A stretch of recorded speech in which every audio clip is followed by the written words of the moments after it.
Hey now, welcome to the Dirty Side of the Track, America's leading Formula One podcast. I'm Brian, that's Rob. We are super excited you're joining us today in an off week between Qatar and COTA. But Rob, you excited as I am, man? I am because up until we're recording this on the Friday, and up until maybe Sunday night, Monday morning, we really had no clue what was going to be going on this week. We were going to scramble around for a Vale's Tales or something until I did a bit of my internet stalking, and I went after A bit. current presenter of one of the big podcasts that we've always followed, WTF1, and we got in touch with Dre and said, "Hey, would you like to come on our pokey little podcast?" And he instantly said, "Yeah, let's do it." He's the So things best. happened super fast, and on Tuesday we recorded. And that's going to be the bulk of today's show. We're going to have we chatted everything in terms of what was it like in the aftermath of Matt and Tommy leaving WTF1. What was it like to try to step into their shoes, so to speak. Um, I loved current. his origin story, like how he Oh got yeah, into not just F1, but into content creation and his journey through that and the time. Oh, just it's a great story. You guys will it's love a it. great story. Then we chew the fat over this season, hopes for next season, and of course he takes on the 100 seconds. So that'll be the bulk of today's show. And either side of the Dre sandwich. See, naming my It's sandwich named correctly. after the part We in the have middle, not the bread. You nailed it.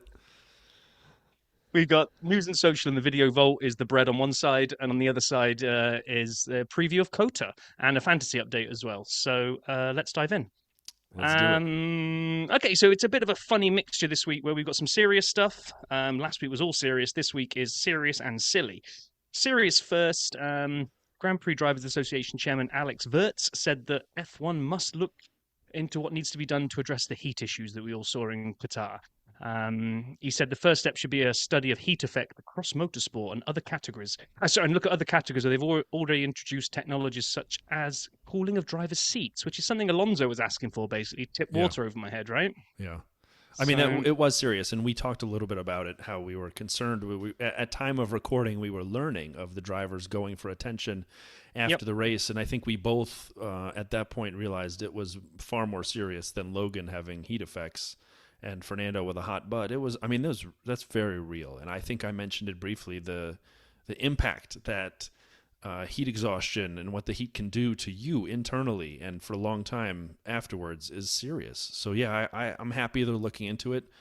I don't think just having the race 6 weeks later next year is enough. I think they need to do something to monitor this going forward because it was unsafe on many levels. But One of the just, things, just thinking one about of the the things drivers too. yeah, no, agree. One of the things I read online was that one of the advances in safety has been the level of fire suits that they've got these days. But what that also does is it keeps the heat in as well. So as well as kind of protecting you from being burnt if in the event of a fire, when they're in situations like Yeah. this, that's why they were kind of trying to get air into their visors, get their gloves out of the cockpit. I mean, they're basically just roasting away, look, boiling the bag curry. They are in there. I know. Well, and here's the problem. Like I watch Formula One, and there's always a little piece of me, and I'm sure it's probably the same for all fans, right? I bet everyone listening to the Dirty Side right now is thinking the same. Oh, I'd love to give that a go.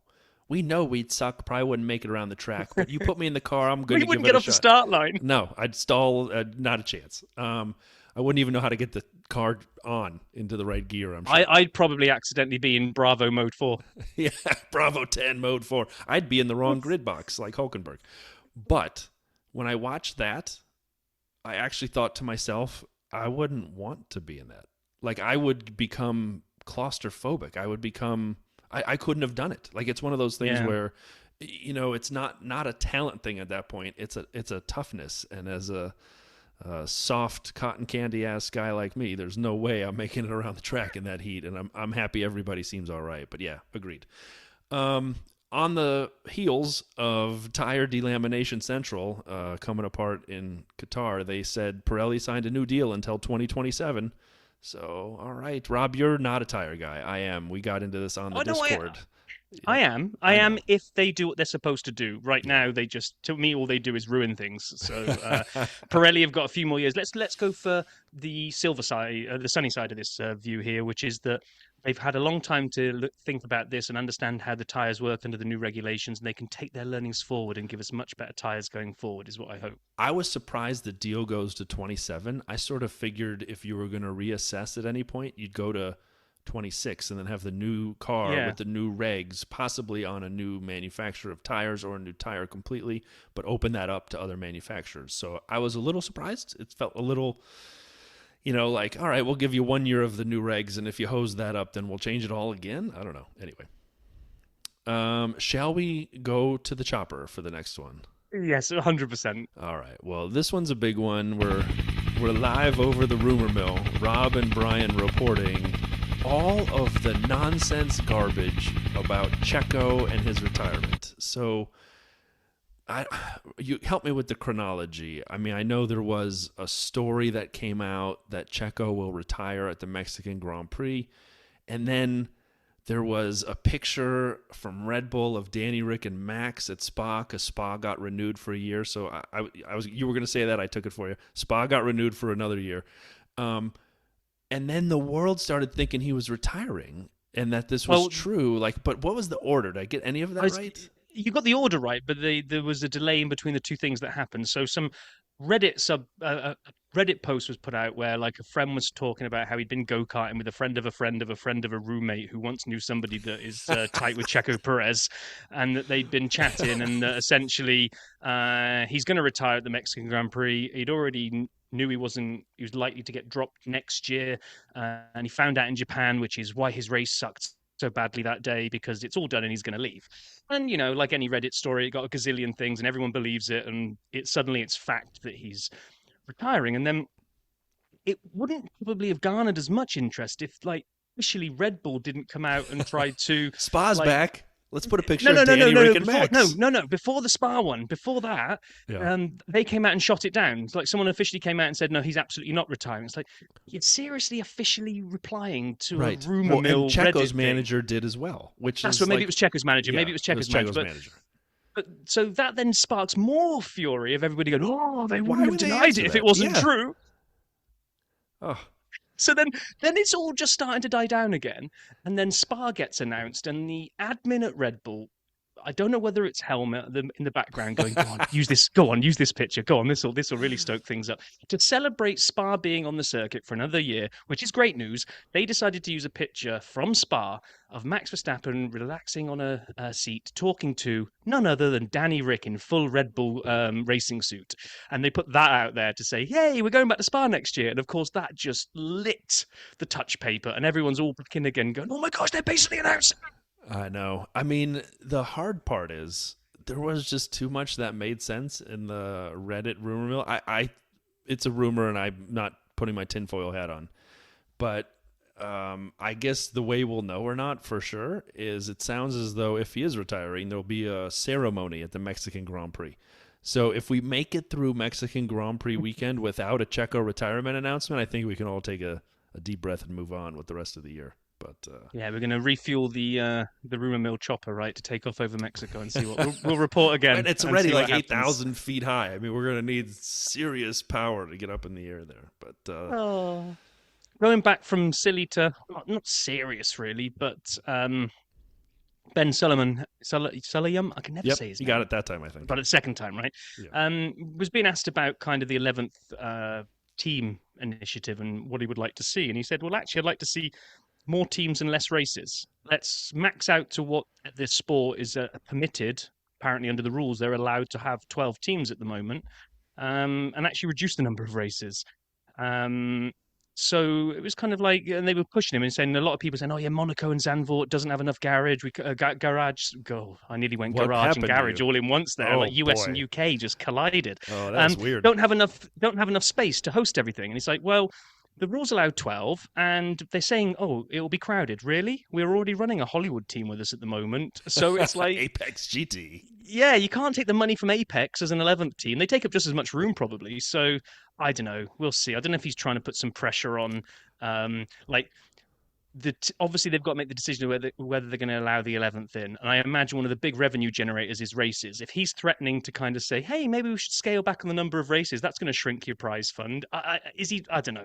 What do you think he's doing there? I mean, what I don't understand is, you point out Apex GP.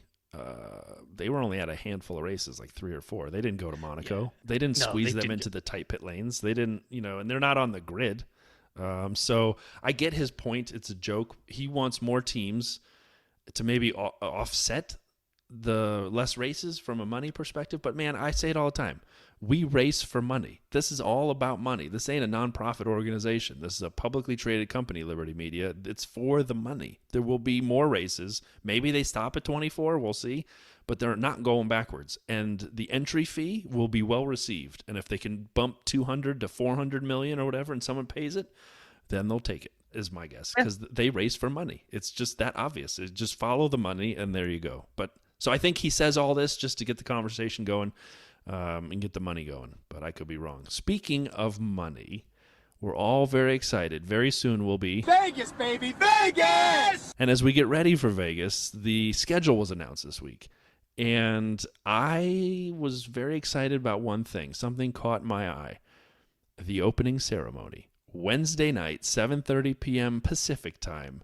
Opening ceremony. And Jonty's Corner on Twitter made a comment about the opening ceremony, and I wrote back, I'm sure it'll be classy and full of factual information, which took off because there's no way it's going to be anything other than cheesy and disgusting, and I'm here for it. I may have a watch party for it. I haven't figured out yet. I cannot wait. Yeah, I find it funny how people react differently to glamour and glitz and putting on a show. Because I know people, and I won't name names, but back home, there are people that I know that will point at Miami and Vegas and go, oh, typical Americans doing an over-the-top glitz and glamour. It's all cheesy and they're ruining the sport because of it.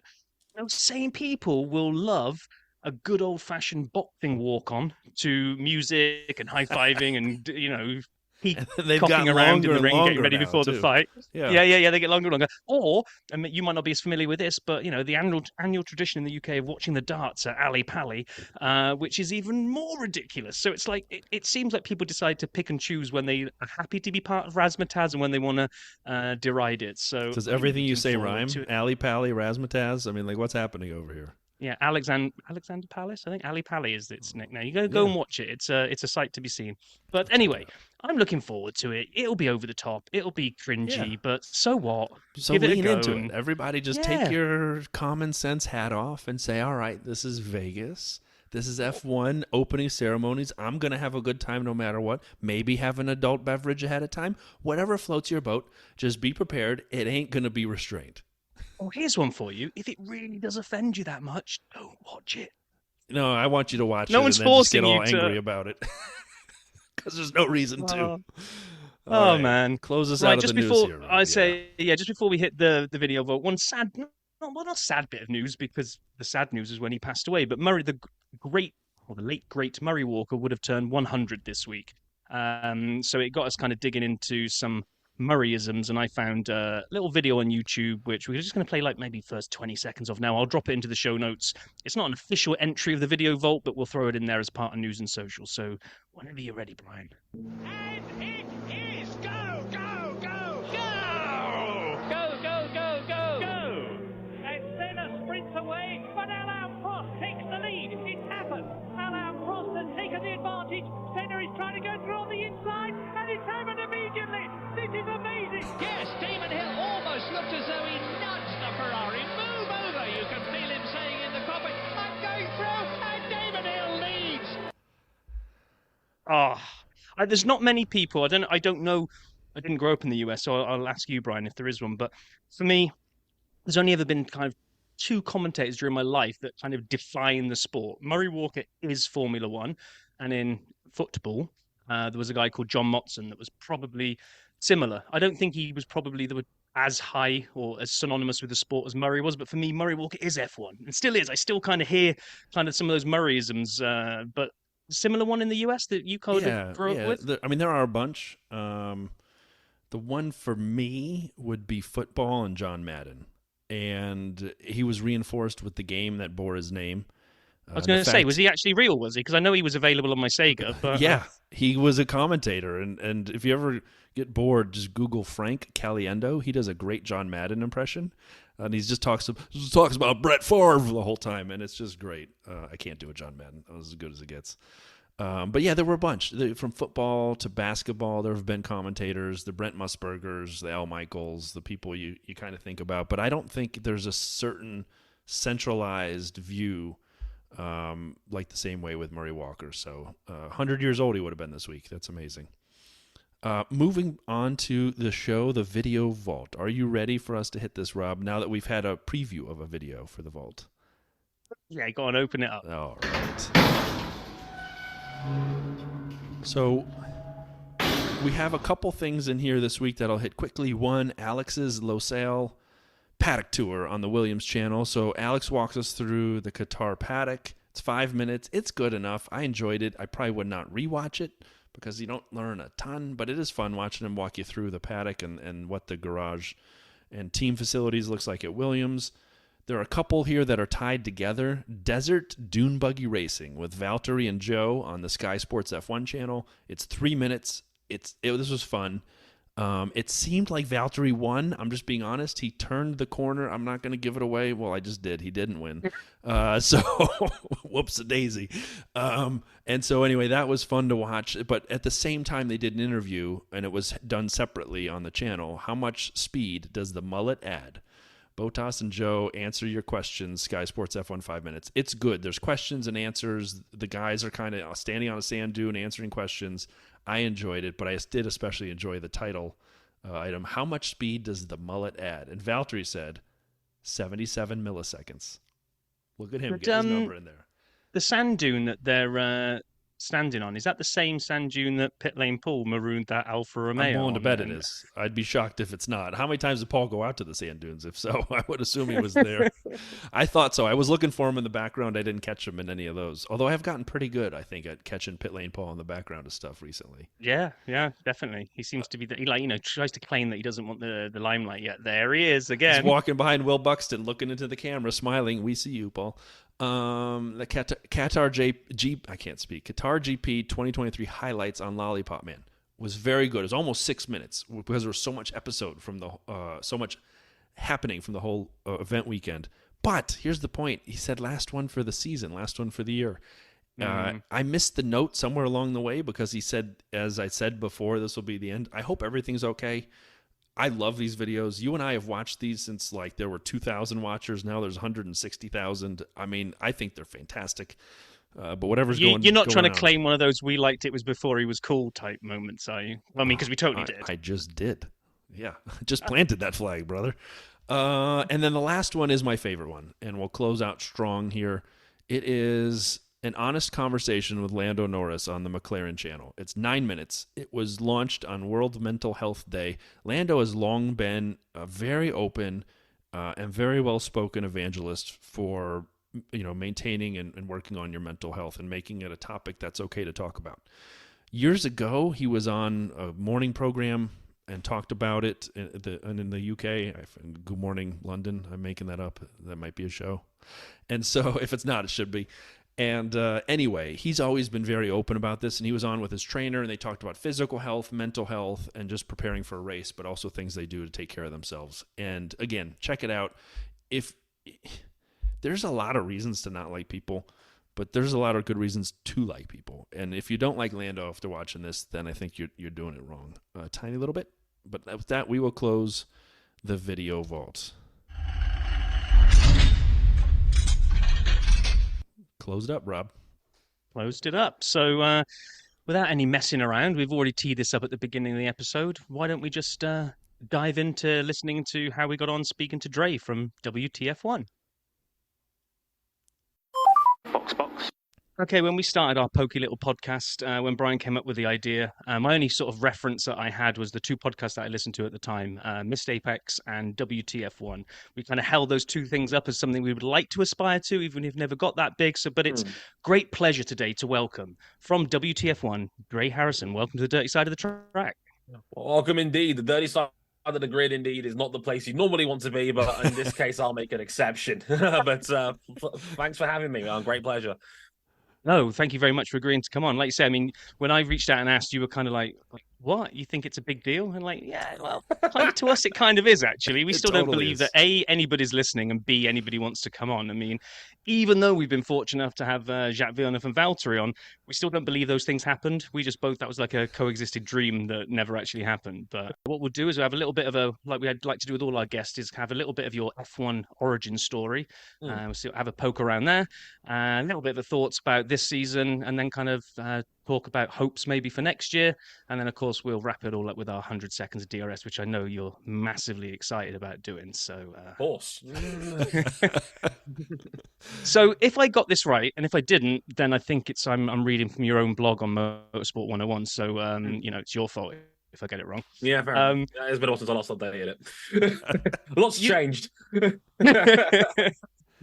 You kind of really started all this kind of venture back in 2008, making videos, right, and doing a lot of content creation. But what I couldn't find from digging through there was there always a love of F1 in the background, or did your journey through kind of content creation ultimately lead you to F1? So if you just take us through a little bit of that, if you don't mind.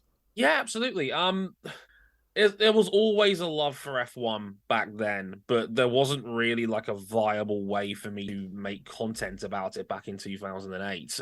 It was, I mean, God, it's weird to say, but I feel like a real veteran of the game because, like, I as a content creator, I started making video blogs just about my general life in school when I was younger. It sounds really corny now when I look back on it, but I just did that. I was having a hard time at school and I just wanted something to just take my mind off things. So I was just making videos for the hell of it, just literally pointed a digital camera at a TV screen, as barbaric as that sounds now by today's standards. That's literally what I was doing, and it was just whatever came to mind. I was playing Pokemon at one point, because that was all the rage. Sister would agree, but certainly was when I was a lot younger. I was playing Halo a lot because, again, Halo 3 is one of my favorite shooters of all time. And this was at the time when, like, if you wanted to be a gaming YouTuber, chances are you were either playing Halo or you were playing Call of Duty. Right. And those were the big two back then. And again, not much has changed. But there's obviously, the games have changed, obviously, but that's what it was like for me back then. So how I became a Formula One guy was basically almost by coincidence. It was just the fact that I could finally save enough money from my mum and dad, where it was like I could finally buy a HD PVR, which was the capture card of choice for gaming stuff back in the early 2010s. And the first game I ever played with it was F1 2010 on the Xbox 360, which was the first proper Codemasters F1 game. We don't talk about the 2009 Wii version. If you know, you know. But that was the first game I ever played on there, and it just stuck, really. Like, it was just one of the things I just enjoyed playing the F1 games online and then offline, and it just kind of grew from there. This was back in 2011, and for a good 3-4 years, that's all I was doing on the side as a hobby, alongside, just work-life balance, university degrees, and what have you. So there was always a love for F1 there. I mean, as an F1 fan in general, my first season was 2000. It was like, I was. Like, my dad was still is. He's a huge sports fanatic, so that's how we bonded. It was over sports. Right. So, and as you may have guessed, he was a massive glory hunter. So he loved Ferrari. He loved Michael Schumacher. He loved Valentino Rossi because he was a huge MotoGP fan as well. So, loved Valley, loved Michael Schumacher, loved Manchester United. It was basically either support United or you get kicked out of the house. So, like, we bonded over sports, and that's how I became a sports fanatic. And yeah, like, if anyone follows me on social media, you'll know there's not a lot of sports I don't watch. Yeah, like, there was always a love of F1 there. There was always a love of content creation. It's almost by coincidence it just came together into me making more journalistic style F1 videos, which was something that not a lot of people were doing at the time, because a lot of the time it was just play game at highest difficulty, play game online. I wanted to try and just talk about the sport more itself, and YouTube was my platform for that, and that's kind of what grew into what Motorsport 101 is. So if that helps, I think that puts paints a better picture of how I basically got to this point. Sheer dumb luck is the really short answer, but I doubt that. a lot of it. I was going to say, I doubt that, because I mean, you kind of say, oh, you know, I just pointed a camera, I got the PVR, I was just playing games and doing journalistic. I mean, like just picking out the stats there, it says over a period of 4 years, generated over 1.5 million YouTube views. 1.5 million. I mean, me and Brian, like, we're lucky if we get 8. Well, our YouTube game's pretty bad.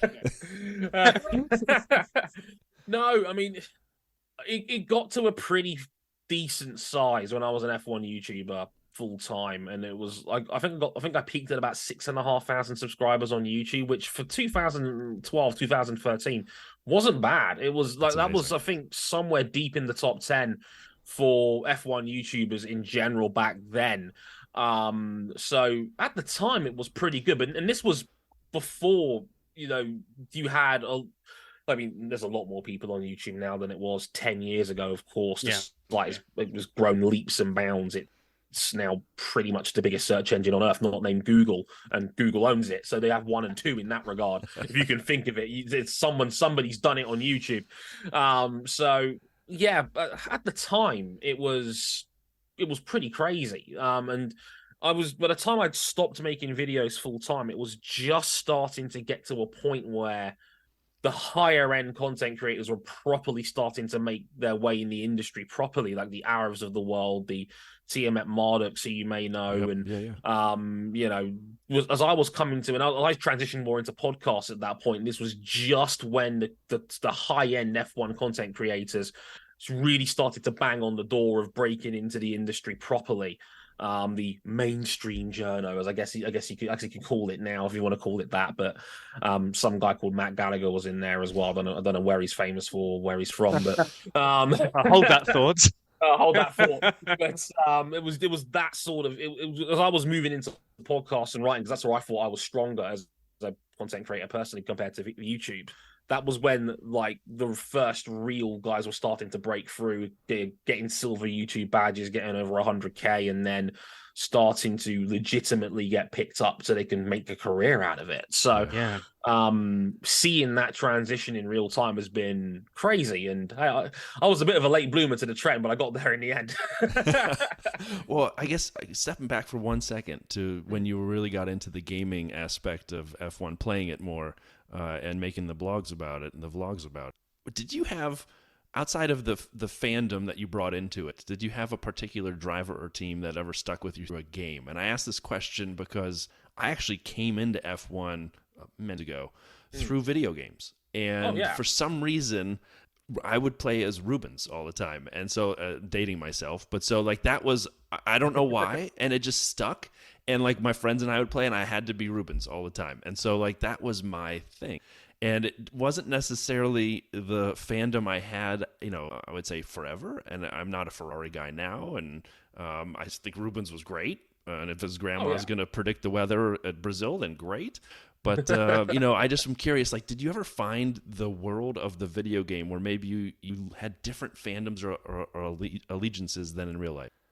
A little bit. Like, I always had a soft spot for Sebastian Vettel when I started becoming a fan, because there was a period for me around middle of the 2000s where I kind of lost interest, and that was mostly, this is probably the same for a lot of people, after Michael Schumacher's first retirement after 2006. Because I grew up a huge Schumacher fan, and there was that sort of like period in the mid 2000s where where's the tea leaves if F1's going to fall post Michael? What's Ferrari going to be like without him? Turns out it was pretty good for at least a couple of years with Kimi Räikkönen and winning a title pretty much straight away after Schumacher retired. So hey, let the good times roll.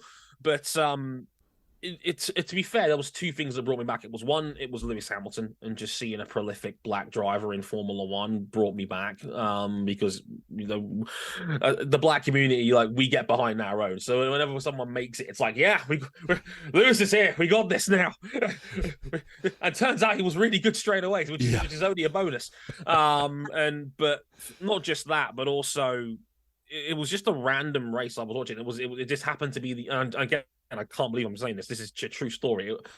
I was not watching F1 regularly in 2008, but the Italian Grand Prix came around, and I just had an off weekend on ITV, and I just watched it, and Sebastian Vettel was there, and I just immediately just really, really liked him. It was just German, but very dry, very British sense of humor, and he was getting obviously a lot more media interviews because he just qualified on pole, and it was obviously a ridiculously wet session.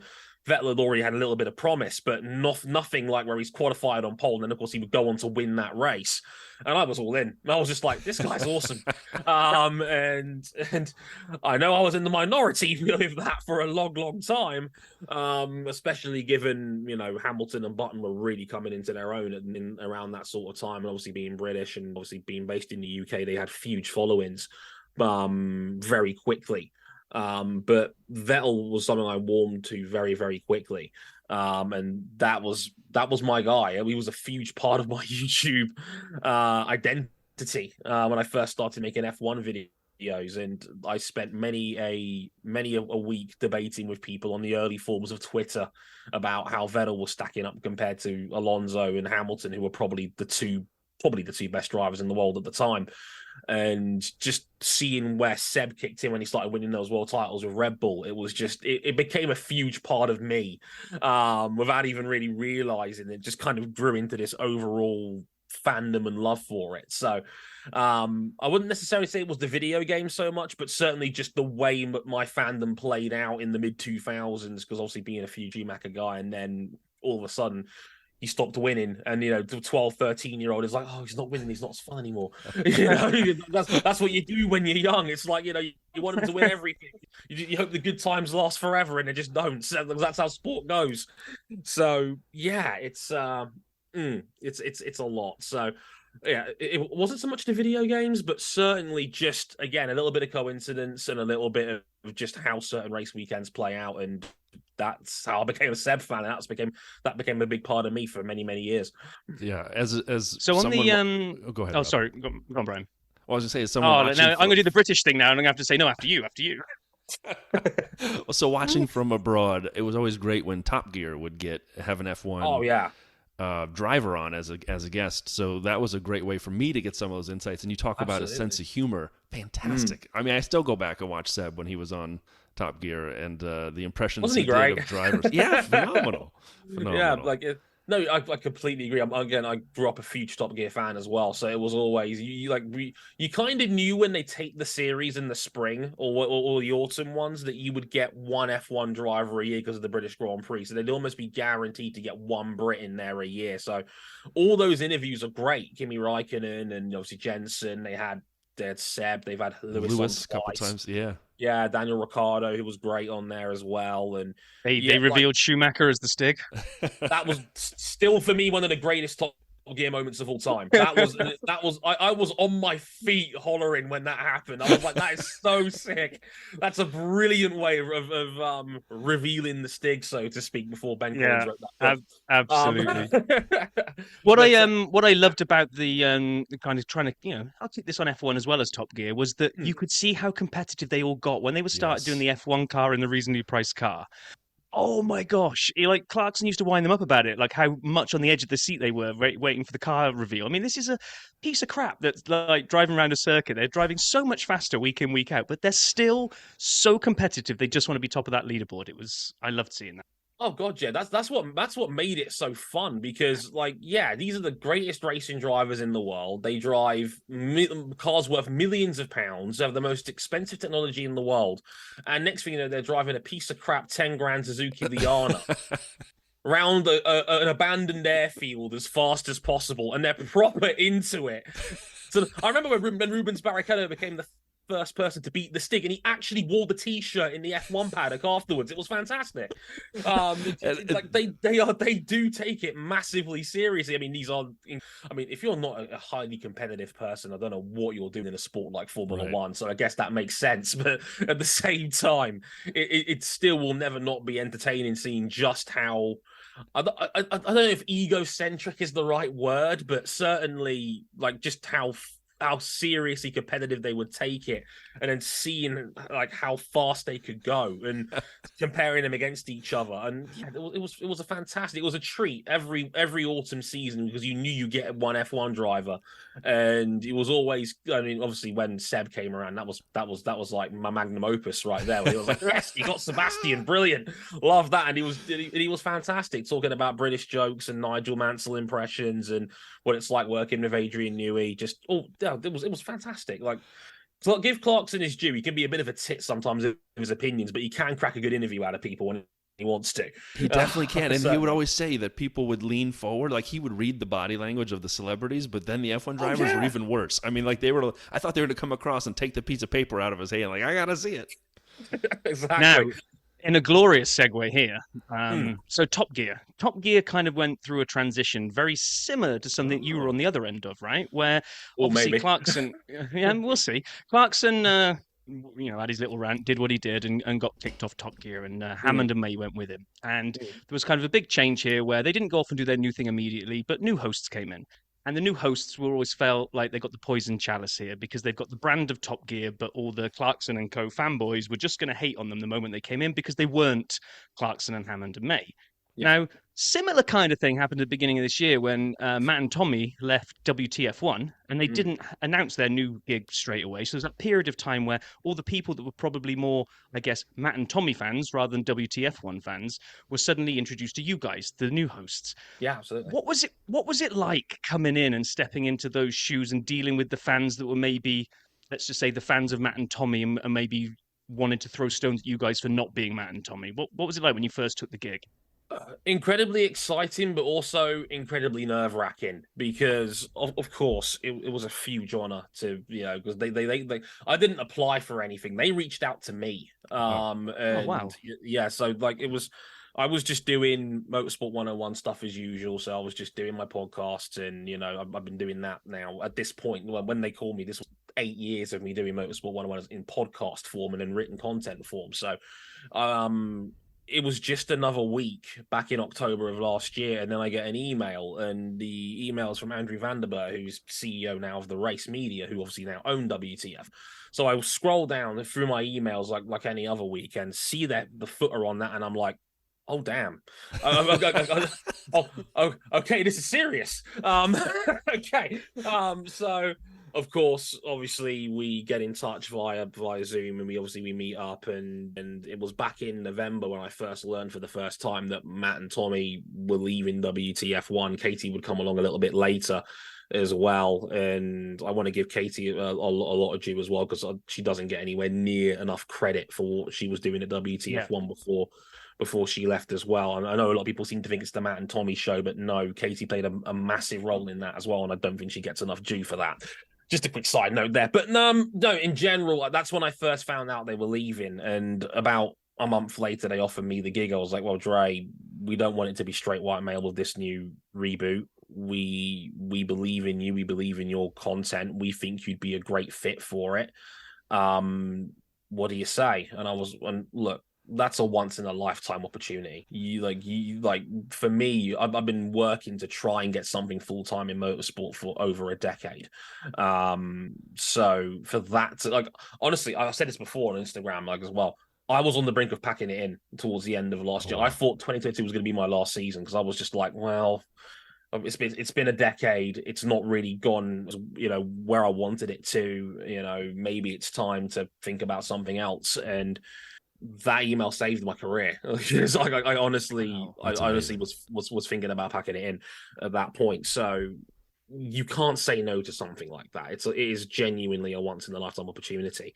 And well, I kind of knew how it was going to play out. It was, and you referenced Top Gear. That's exactly what I compared it to when Clarkson, Hammond and May left Top Gear and the BBC just threw presenters at it, trying to figure out what stuck for a long time. And yeah, I kind of already had that thought in the back of my head when I started WTF1 in January. And I knew there was going to be a clash. That was inevitable. That was always going to be a thing.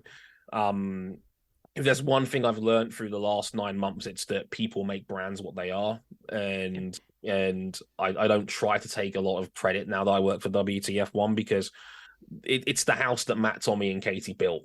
And you can go a little bit further back and say people like Jess McFadden, who's now over at Sky Sports, who's again was a fantastic presenter in her own right as well. It's hard. It's incredibly hard to put your own spin on things and to try and figure out what works, what doesn't. Throwing a lot of stuff on the wall and seeing what works and what doesn't. And if anyone's been following me real close on social media, like I've alluded to the fact that it has been very hard. I'm not. Yeah. I don't make no bones about it. I'm very honest about it. It's been difficult. Over 100,000 people unsubscribed from YouTube. Like that's a huge chunk of the audience, and that was always going to happen to a degree because there was a lot of people that loved Matt and Tom, and I can understand why. They were very captivating personalities, and yeah, they've gone on to do great things, and they're doing a great job with P1. And people think there's some sort of like beef between us. That's not the case at all. I completely understand as a content creator for many years why they chose to walk away. Did it make it? Oh, sorry, Dre. Once they launched their new gig, has it actually been easier since then? Because I don't know. From the outside looking in, it feels like now they're fans that just like them and them only have now got a new home and go and follow them. You guys have now spent, you've got the best part of a season under your belt now, and it feels like, I listened to you, and I'll reference something in a bit when we talk about this season later on. But you do feel like you guys have now made a home for yourself, and you've ridden that storm out at the beginning, and now you kind of belong in WTF1. From the outside looking in, is that what it kind of feels like for you now? I think so. That's what I'd like to think. It's certainly gotten easier over time, and I almost internally breathed a sigh of relief when they finally launched P1 because I was like, well, there's no way they'd walk away from something like this unless they had something coming and something big coming. And my initial gut was that they'd gone solo. Apparently, Matt had already been preaching to people at parties and whatnot about what they were going to do. Which goes to say I wasn't invited to any of them. Oh, don't worry. We weren't either. No, don't worry. It's understandable. We're all in this together, solidarity and all that. But no, it was almost like a sense of relief. And again, I'm not privy to any of I'm not ignorant to any of this. Of course, people are going to have their favorites. How people consume their media is up to them, and it's very important. So there was always going to be a level of people that were going to just go from one to the other, which is completely understandable. Like I said, the three of them that was at WTF1 were the people that made it what it was. But yeah, what I've always told people on the outside is, if you want to go over there and watch them, then of course you can. I'm not going to hold that against you. I'm not going to judge you for that. Of course, it's everybody's got their favorites. That's completely fine. But the beauty of Formula One and the beauty of content creation, I think, with F1 now is that there is something for literally everybody now. If anything, I'd argue it might be too oversaturated a space because of the amount of people that's flooded in the last 2 years or so. Guilty. Well, we're starting to see people leave. Is the other part to your point? Right? It's sort of weeding itself out. It take time.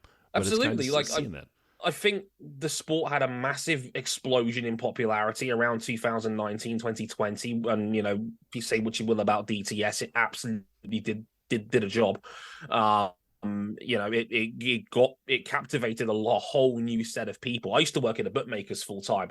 After season 2 came out, after we came back from the first shutdown wave of the pandemic, the amount of people that were asking me about DTS because they knew I was an F1 fan and they knew I was an F1 part-time journo, so they wanted my opinion on things. It was 5 or 6 times more than what it was before.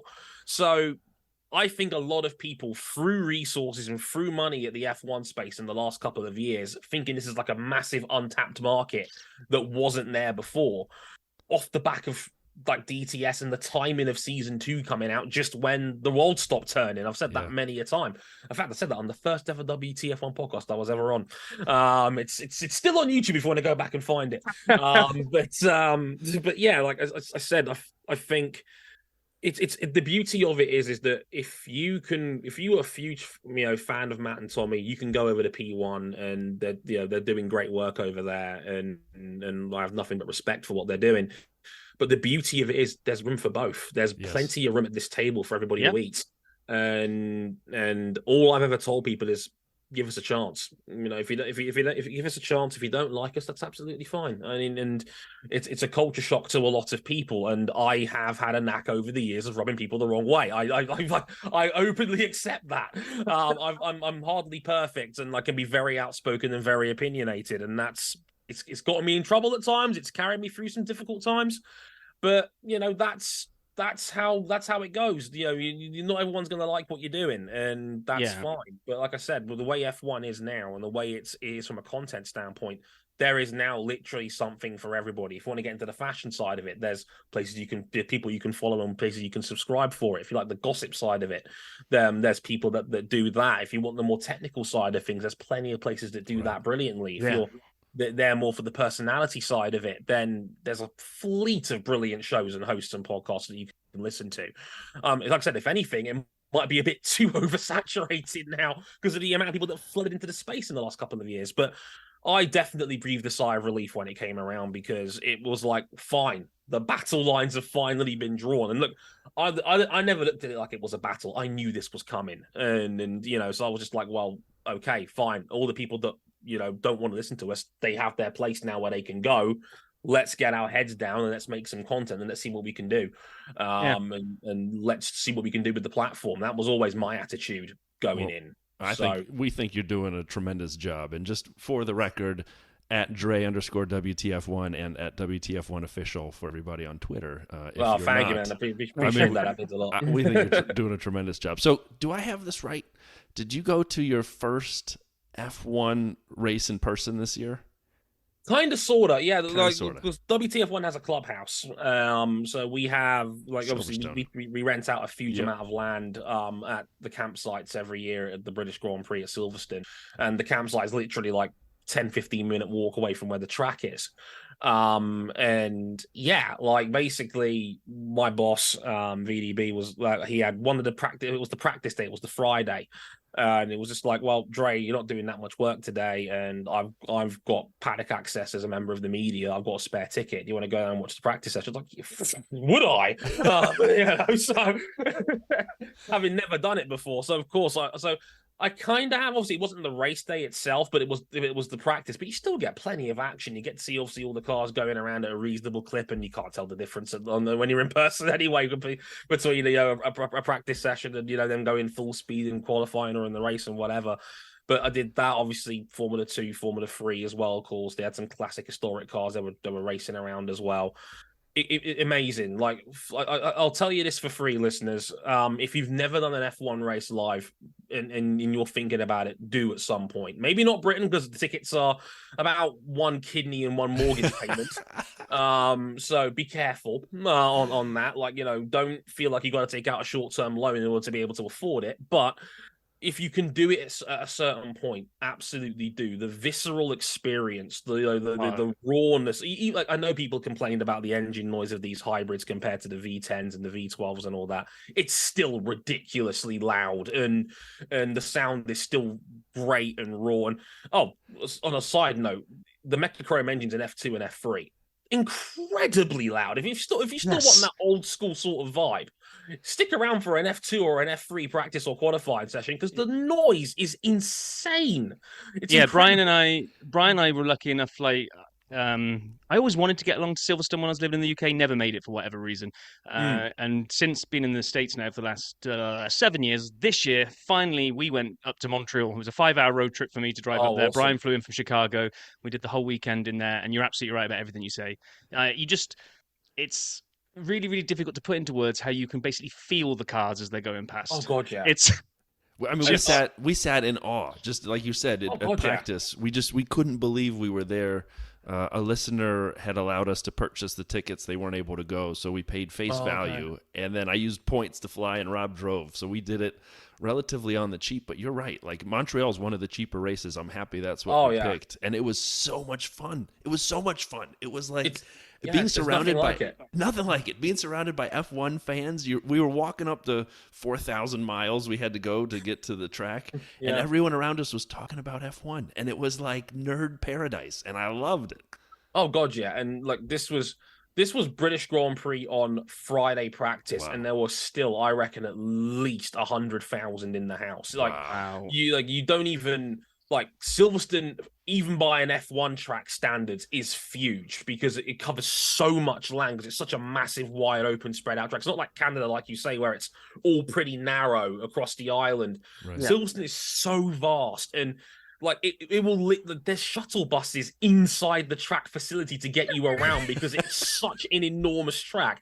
And I got very lucky because one of my colleagues over on the race side of the company couldn't make it for the MotoGP race they had later on that year in August as well. So if you're into your two-wheel stuff, then Silverstone is pretty great there too. So I got to do the whole weekend there as well.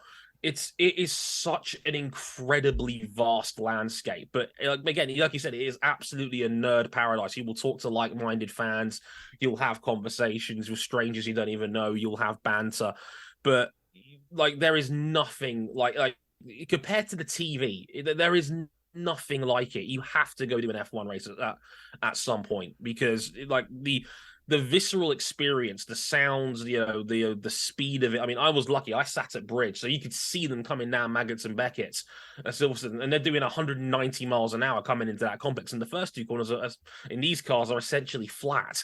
So to see them go through there at that speed is absolutely bonkers at the amount of downforce they're generating nowadays, where they could take two pretty big corners like flat out. It is absolutely bonkers.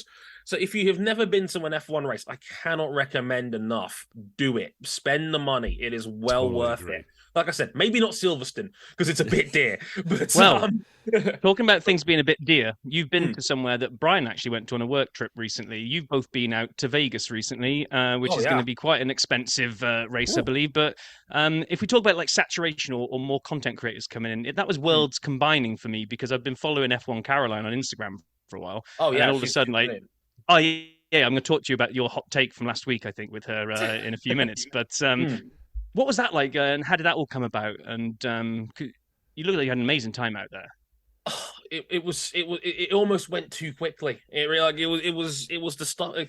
That was the first weekend where I was like, I've made it. This is it. This is like. And don't get me wrong. I've had many cool moments since joining WTF, getting to interview Martin Brundle and getting to meet some incredibly famous people and do some incredible things. But Vegas probably tops the lot. Now, to be fair, I was so zoned in on the working aspect of it that I didn't really fully appreciate maybe just the fact I was in Vegas. But like to go into a bit of detail about that, like MoneyGram sponsor our post-race show, the WTF1 Wrap. It's literally powered by MoneyGram, it's in the name. But they've been massive supporters of us from the start. And shout out to David, who works over there. He's one of their main, marketing and content creation gurus with them. And he's been like, I say this on the record, I think he's been a big fan of me in particular. And like the story goes that I had just come back from America after to celebrate my birthday, and my girlfriend's based in New Jersey, so I'd just been out to see her for the first time, and that was an incredible week as well. So I did Philly, New Jersey, New York. That was so cool. So came back. 2 weeks later, I get a text from my boss saying, Dre, like, are you free Japanese Grand Prix week? And I'm like, well, besides the usual work stuff, then yeah, I'm fine. And he just sends me a text saying, how about going to Vegas? MoneyGram wants to fly you out there for it. And I'm like, part of my French, holy shit. I'm just like,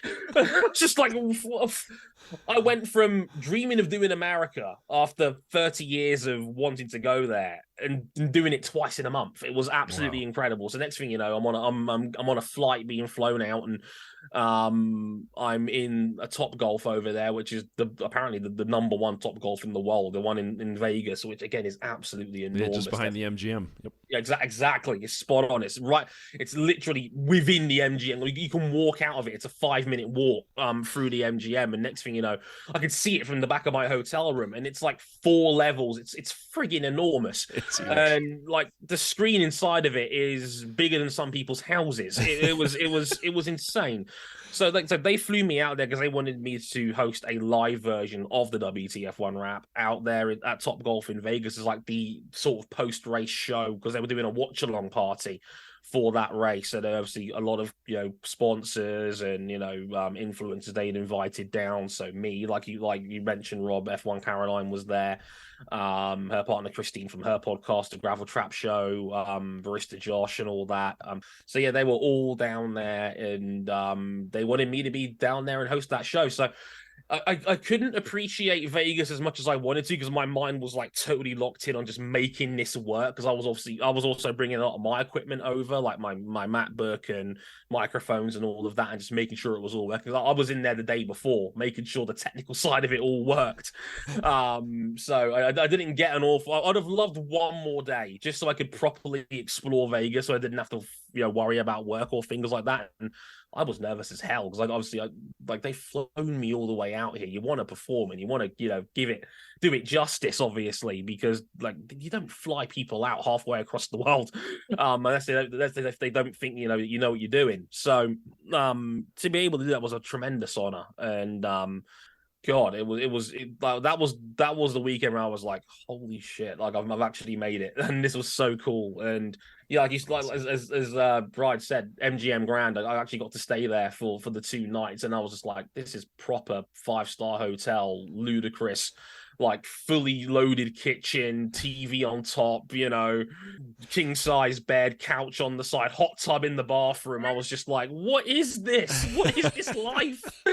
I'm just a pokey F1 journalist from West London who was making videos in his bedroom for years, and now I'm in the MGM Grand doing a live show. And I was just like, it was incredibly humbling, but also just such an amazing experience. I loved every second of it.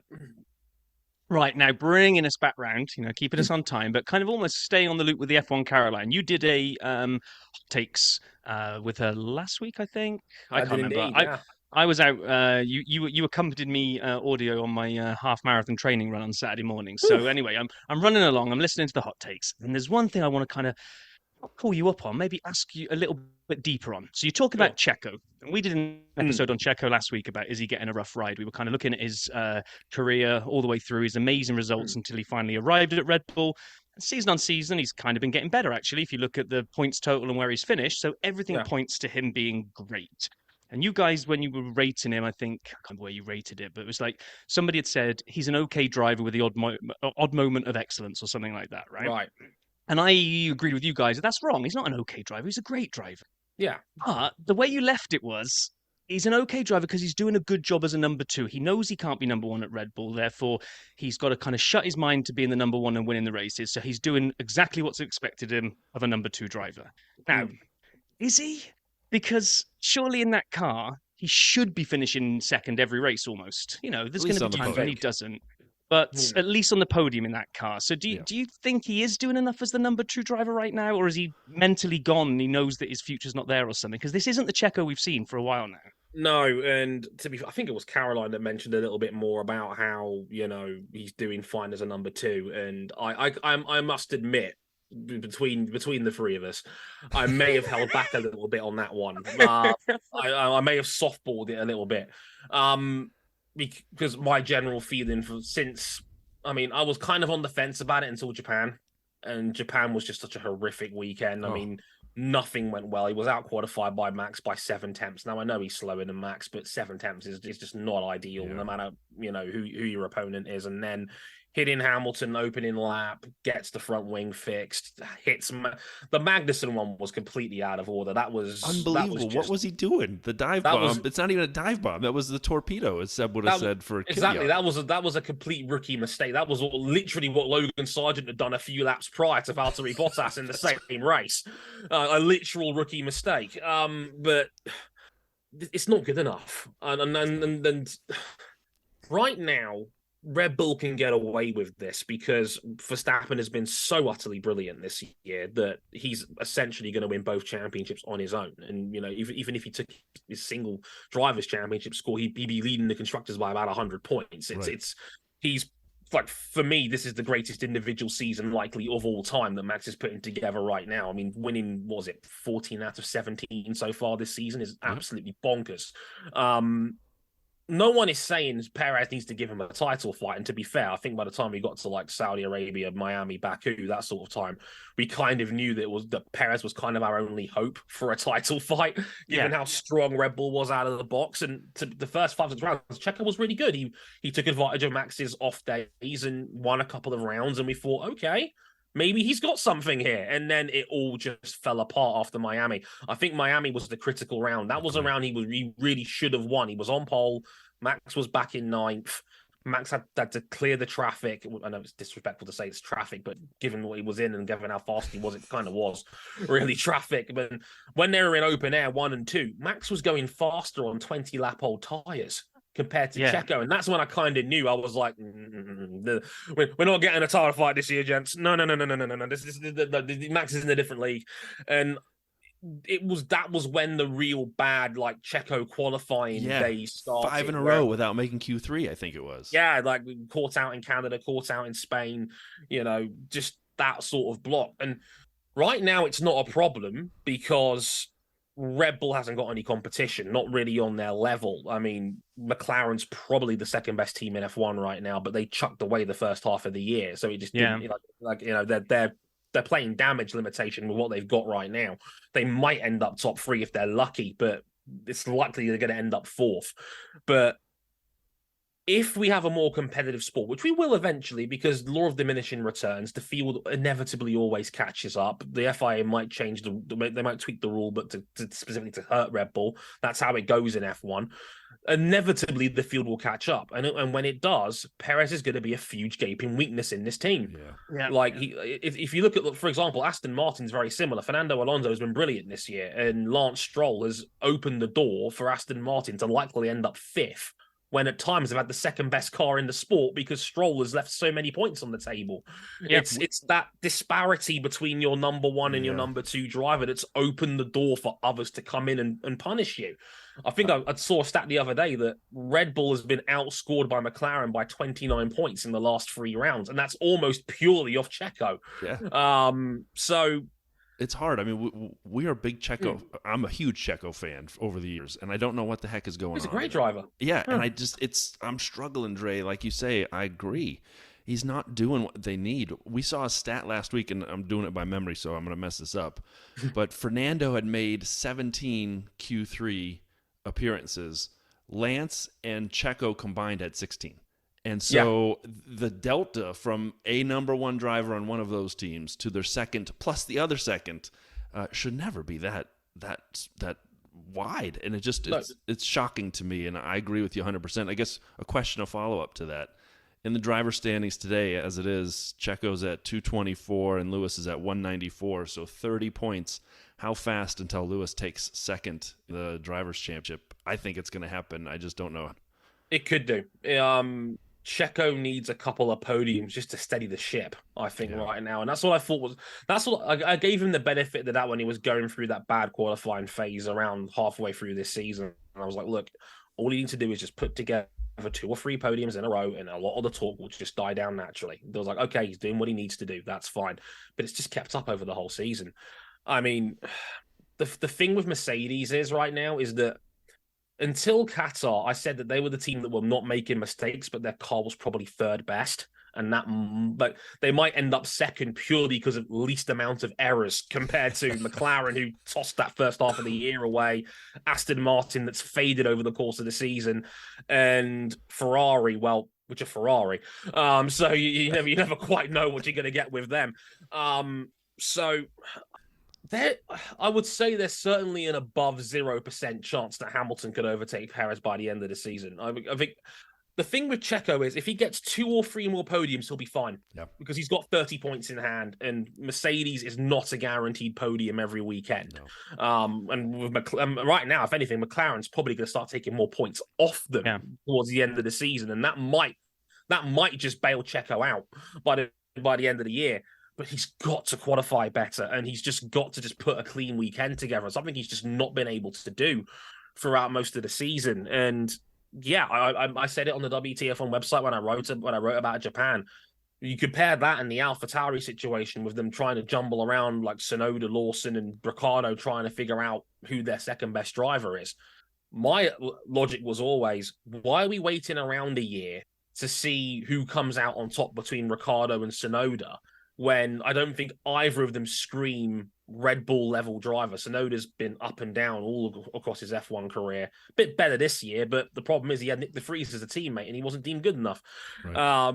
Ricciardo's been hurt, so we don't really know how good he is reasonably because he's only done 2 races since coming back. And Lawson, shiny new hood ornament, comes in, drives like he's been here 5 years already the moment he debuts. So, like, it's I've said the bottleneck is not AlphaTauri, the bottleneck is Checo.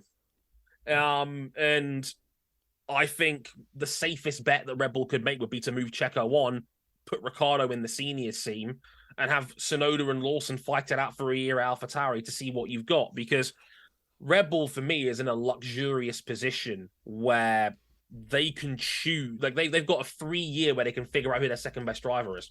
They've got both titles won already. They can afford to experiment. I think that's why they brought Ricciardo back in the first place. So they've got ways of working this out.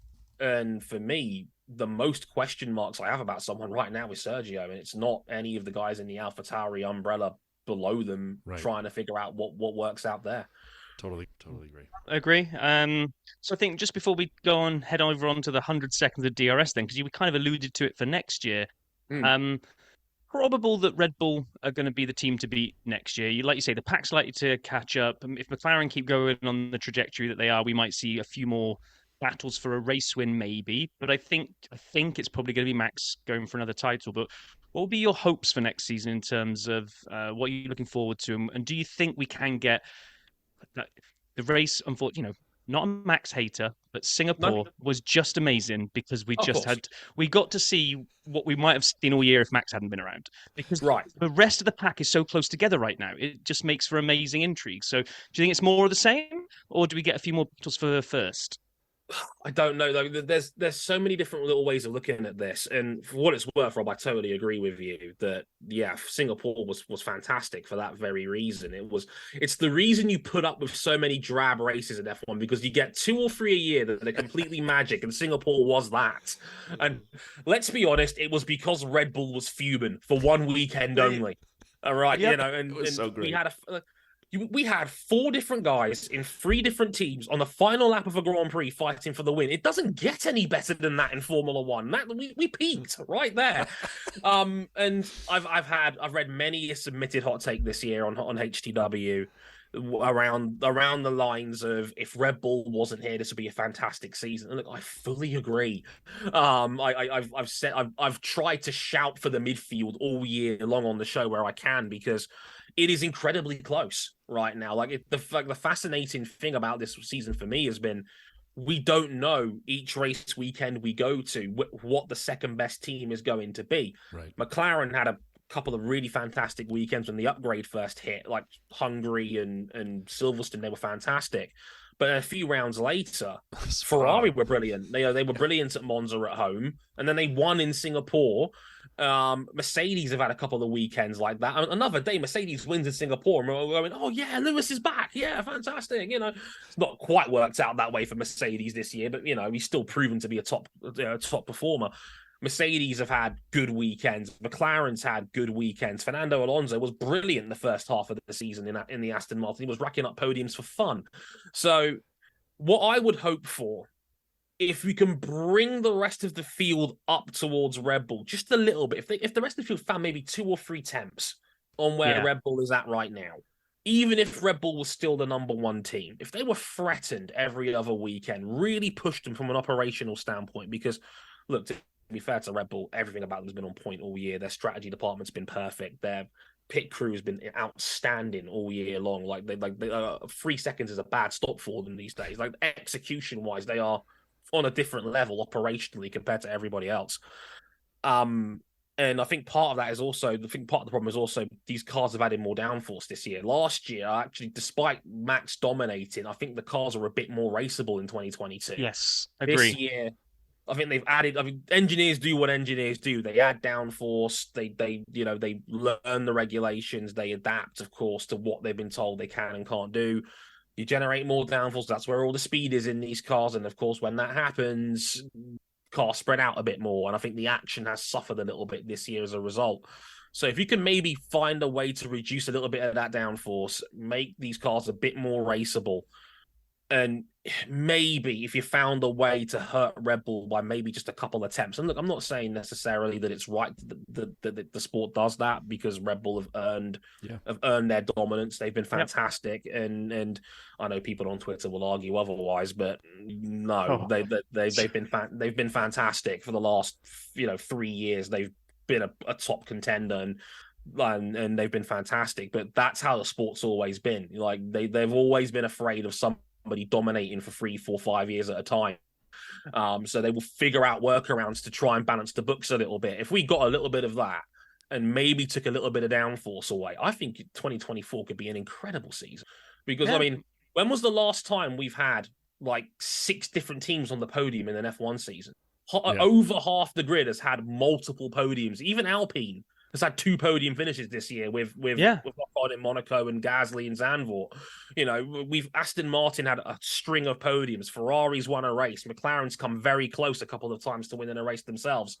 Beneath the surface of Red Bull dominance, there's a very, very engaging upper midfield right there, ready to be exploited. 100%. In actual fact, you say beneath the surface of Red Bull dominance. Let's be brutally honest. Beneath the surface of Max dominance, because Red Bull showing, Checo's in the not the midfield, but if Max wasn't there and he went on holiday for the rest of the season, I don't think we'd see Checo winning every single race just because he's in a Red Bull. I think actually, so it's the field needing to catch up to Max. But yeah, no, I'm with you. I'd love to see that next year. I think that would be awesome. What also is going to be awesome is you running the 100 seconds of DRS right now. So you're on fire with the segues today, right? Oh, I'm on fire with the segues. Yeah, I got my little book of 100 best segues out, and I'm going through them right now. So, all right. So Brian's going to count us in and run the clock. I'm going to ask the questions. All you got to do is answer them. There are no wrong answers, and you can't win anything. So there we go. All right, Dre, are you ready? Ready when you are. Rob, are you ready? Yes, I am. We'll begin in 3, 2, 1, go. First poster you had on your bedroom wall. It was a Ferrari 575 Maranello from a magazine I had. Big Ferrari fan, big petrol head always. So yeah, Ferrari 575. Great. Favorite F1 driver of all time? Michael Schumacher. That was my first. He will always be my first. Sebastian Vettel, a very close second. Favorite F1 track? Ooh, tough one. Silverstone's up there. I'd actually say Montreal. I'm a big fan of Canada. Always have been year on year. Very fast, very fun track. Great on the video games. Canada for me. Nice. Mario or Luigi? Oh, Luigi. I used to always play the extra mode so I could unlock Luigi to play as him because he could jump high. I always liked that more. So Luigi. Non-motorsport sport? Oh, probably cricket. Big cricket fan. Love my IPL. Love my T20 cricket. The World Cup's going on right now, which is good. I'm watching that every morning. So yeah, cricket for me. Cool. If you're in a superhero movie, are you going to be the hero or the villain? Oh, being a villain's way more fun. You got to be the villain. Yeah, 100%. Like it's too natural for me. You can't be a good. It's like I'm like pro wrestling. You can't be a great good guy until you're a great bad guy. So make me the villain every time. Would you rather be chased by 1 horse-sized duck or 10 duck-sized horses? Oh God. Ooh, duck-sized horses. I don't like horses. They're not fun. DRS, good or bad? Overall, good. Favorite livery of all time? Oh, tough one. I would say 2004 Ferrari. The Marlboro, the Scarlet Red. It always just did things to me. Very special livery. And we're at time. Yeah. We're at time. There we are. Dre, that was awesome. Always did things to you. Okay, right. I told you I'm honest on this show. Yeah, well, you are, and you have been, and we appreciate your honesty. We appreciate you coming on, and just want to say, yeah, thanks ever so much for giving up your time and coming on and talking to us two chumps. Thank you, Dre. Oh, look, man, it was an absolute pleasure. You guys are great. Great questions. Great time. Always good to, just talk about things in general and do some like-minded fans. It's always fun. And yeah, thanks for taking the time to, to care about me as an individual and have me on. It means a lot that people want to hear from me on things that I always try my best to make the time where I can, because it's well worth it. So thank you for having me. Box. That was tremendous. Dre, thank you so much for doing that again. Just an amazing time chatting with you. I think we said this after we stopped recording, but just the generosity of time and willingness to join us here, amazing. And just wish him nothing but the utmost success moving forward, because I enjoy following him and seeing what he has to say. Yeah, me too. And I think it was after we stopped recording, he kind of said, I'm glad we spoke about it through the lens of the Top Gear takeover, because that's how he thought about it at the time. So, yeah, it was a great conversation. I really enjoyed it. So, and it gave us something to fill the episode with, which is even better this week. So look at that. Fantastic. Talking of filler, we got to listen to how you're getting on in fantasy now. Well, not just me, the league. First, you guys may remember we had the knockout game and Fantasy HQ won, Adam. I just put it, today's Friday, I just put it out on Twitter, so go back a couple days. They did the Fantasy Formula show, they being Fantasy HQ, Adam, and Fantasy Hub Rob. And Fantasy Hub Rob, before the Qatar GP, when they were doing picks and teams, he did a shoey out of a Timberland. So it's like a booty. Basically, he drank out of a booty. I'll let that sit. And so it was fun to watch. Am I wrong? If a shoe is a shoey, then a boot is a booty, and he drank out of it. All right, then. Okay. On live TV, Rob, we saw you. Anyway, so that was great. Kudos to them, but I love the fact that Adam was wearing his Dirty Side t-shirt in the video. So yes, shout out. Thank you for that. Second, I will take a little credit for something I did get right on the Discord. And again, if you're not on the Discord, why aren't you on the Discord? It's in the notes. Join us. It's a good time. We do some trivia questions, and we haven't quite gotten back to it in the last couple weeks, but we will soon. But we were doing them almost daily during the week, and there was a question that JP had asked, and he said, what is the race at which Max will win? I think it was originally framed, when is the first race he can win, but we all answered, when will he win? And we acknowledged that. No, it was an earlier. It was a two-parter. So I went back to check my answer. It was what's the earliest? So like what? Oh, and mathematically, when will he? Yes. Because Andy was getting all worried about whether he was allowed to use a calculator or not.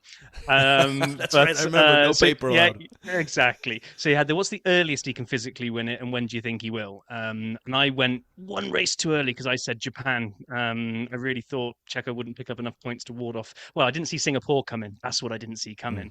That's what killed it for me. But you and Andy nailed it, didn't you? We did. There were only two of us who did that, so kudos to Andy, and I'll make sure to throw my shoulder out, patting myself. We might have to start referring to him as Andy T and the guy that plays music as Andy Music, because people are getting confused. Mike so that's got Andy confused T. on that. We see you too, Mike. We see you, brother. Okay, but back to, we didn't get a chance to talk about the results from last week because they were calculating for 704 days, and so they're finally done, and we are ready to do this the right way. We have special music.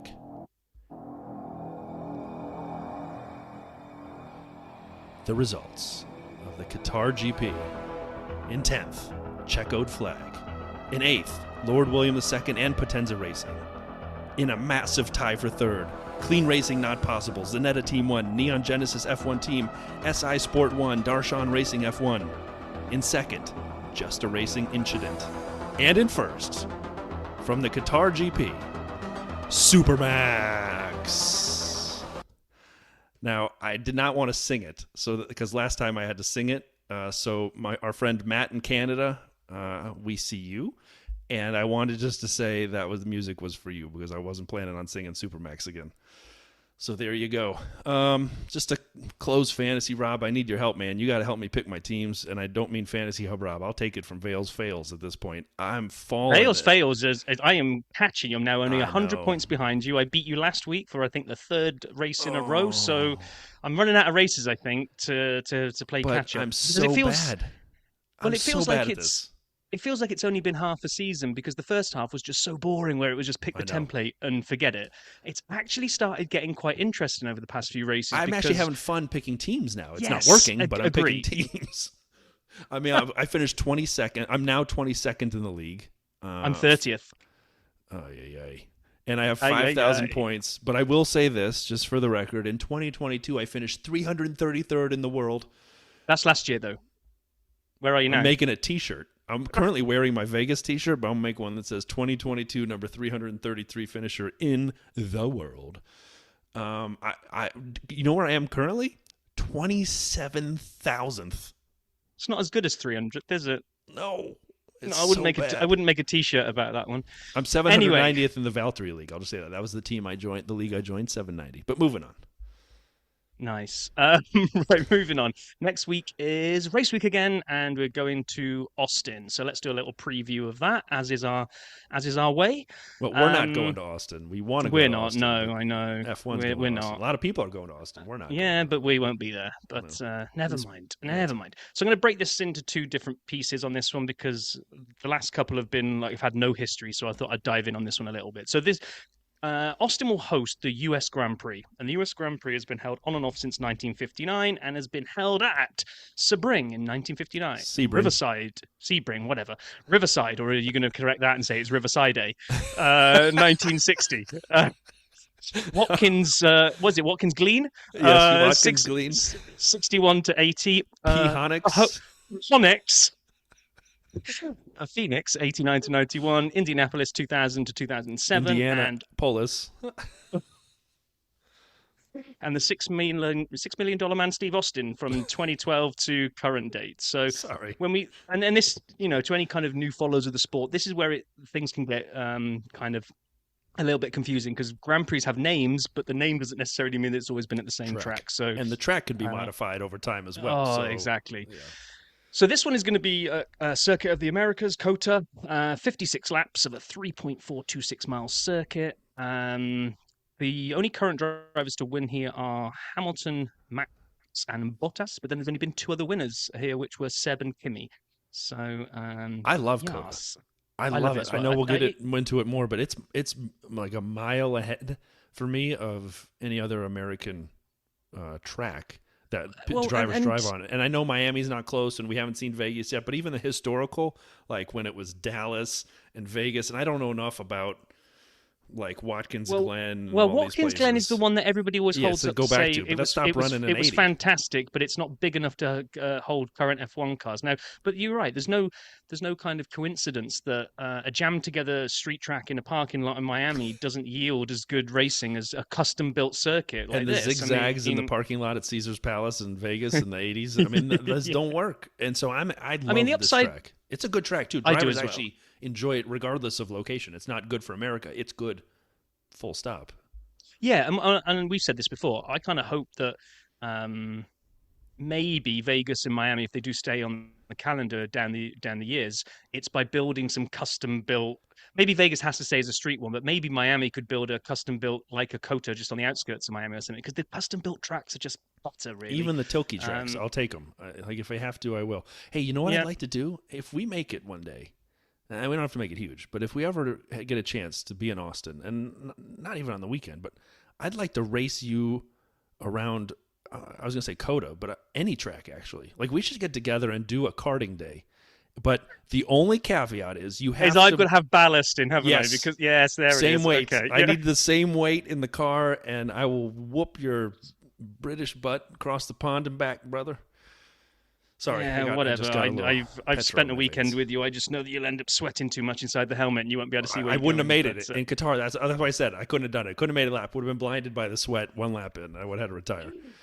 Anyway, historical. If I say of the USGP, not just COTA, then Hamilton with 6, Michael Schumacher with 5, Graham Hill and Jim Clark with 3, Stuart Hunt, Reutemann, Senna and Verstappen with 2, constructor winners Ferrari 10, Lotus and McLaren both have 8, Mercedes 5, British Racing Motors and Red Bull have 3, and Tyrrell have 2. There's some good old historical names on there that aren't around anymore. And then last year was a tale of kind of two things, really. The quali was Ferrari dominated. Sainz blitzed to pole. Leclerc came in second, but he had a grid penalty. Max was in third. The race, Sainz didn't get off the grid too well and then ended up getting punted out on the first corner by George. So that put a pay to that. Podium was Max, Hamilton and Leclerc. And it was a day of mixed fortune. Not mixed fortune. It was mixed emotions. Seb, we all knew, was leaving and had an absolute stonker of a race and made everybody go, what are you leaving for? Why are you retiring? Hang around. And then we had some foreshadowing. I know you remember this one, Brian. The future teammates, Alonso and Stroll. Stroll sent Alonso airborne. And Fernando realized afterwards who it was and was very, you just didn't see me. Like, his dad's paying my paycheck already next year. I know I need to be nice. I mean, he was airborne, but his front wheels were well above his rear wheels. All I saw was the sky. If he'd been aimed a little more left, it would have been catastrophic because he went on straight into the barriers. As it came down, he brushed against the barriers. Still nasty. It really did take off. If you watch it in a replay and really listen closely, I think you can hear Kit's turbo booster sound effect as he. I wish I had that on the soundboard.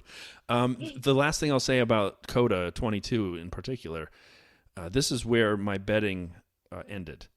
I made a bet. It was a 4-race bet, or maybe 3 races. I picked 6 drivers to always be in the points, and I figured this is a no-brainer. I ended up picking, I don't even remember. It was the Ferraris, the Mercedes, and the Red Bull or something like that, to always be in the points for these 3. There was 3 races. It was COTA, Brazil, and Mexico. And I'm like, this is taking money from a baby. I am set. The first race, the first turn, the first thing that happens, George runs into Carlos, takes him out. I lost the whole bet, a 3 parlay bet on the first corner. I'm like, oh, God. So I haven't bet on F1 since. Oh, well. Oh, yeah, what a shame. This was also the race when Mercedes started looking racy again and actually putting a good performance after sucking for quite a while. And I wonder if we're going to kind of see the same thing, because if you remember then, that led on to George winning in Brazil, right? Yeah, so they started, season started coming back to them. So I'd say this year they're actually better off than they were last year, because they've already looked a bit racy earlier on. And we had, Singapore, they could have easily won. So they decided to put side pods on. Well, done enough with that nonsense. Let's put some side pods on. Yeah, turns out it worked. So I'm looking forward to it. I love this track. I think it always yields a good race. There's always some overtaking. So yeah, I'm looking forward to it. I'm also looking forward to see Danny Rick rocking around in a cowboy hat, because that's what he does when he goes there. And I assume he's going to be back driving, because we haven't heard anything to say that Lawson's stepping in again. So I assume it will be Danny Rick rocking the cowboy hat and loving every minute of Austin. I would assume so as well. I'm also looking forward to it. It should be a great time. And so next week we will recap the USGP from COTA. We look forward to talking to you in 1 week's time, everyone. Hope you have a great week.